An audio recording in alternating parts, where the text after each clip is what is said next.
Bonjour à tous, amis auditeurs, voici la Minute du Bonheur. Et aujourd'hui, c'est vous qui faites les traités de paix. Il est certainement beaucoup plus de gens qui souhaitent la paix que de gens qui veulent la guerre. Mais comment se manifeste cet amour de la paix? Par la peur de la bombe atomique et aux engins.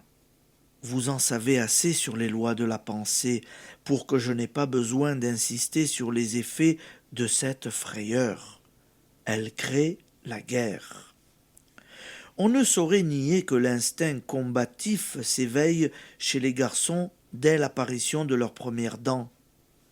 Souvent des temps anciens où, pour subsister, il fallait se battre contre l'auroche et vaincre le mammouth. Vous aimez à vous battre? Voici des ennemis. Ils sont en vous. Ce sont vos craintes, vos hésitations, vos haines, vos limitations, vos scepticismes, tout ce que dit non à la vie, au bonheur, à la justice, à la paix. Les seules victoires valables et durables que puisse remporter un être humain sont celles qu'il remporte sur lui-même. Il n'est jamais rien sorti de bon d'une guerre, même pas pour le vainqueur. La paix est un tout. Il est impossible d'entretenir la division en soi-même.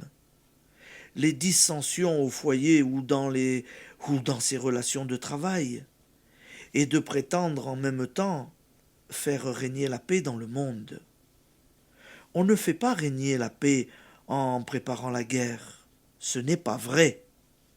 On l'établit encore moins par la force armée.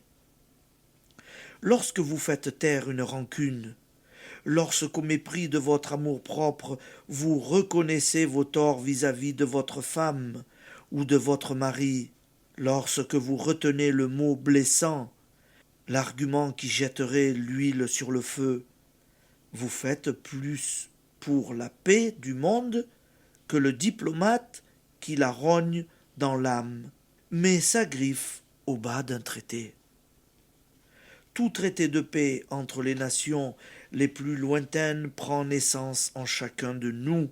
Il est contresigné et affermi par les pensées d'amour, de concorde que nous cultivons en nous et autour de nous.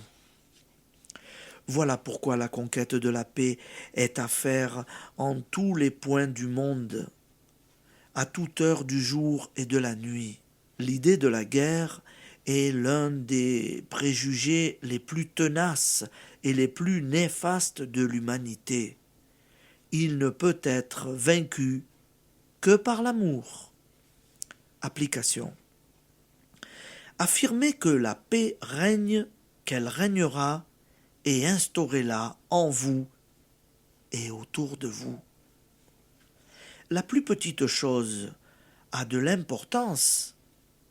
Retenez le mot de colère que vous alliez jeter à celui qui, par mégarde, vous a marché sur le pied dans le métro. Souriez à qui vous fait la grimace, et vous créez ainsi sans cesse et sans répit des vibrations favorables à la paix dans le monde. Merci d'être avec nous, amis auditeurs, et bonne journée à tous. À demain.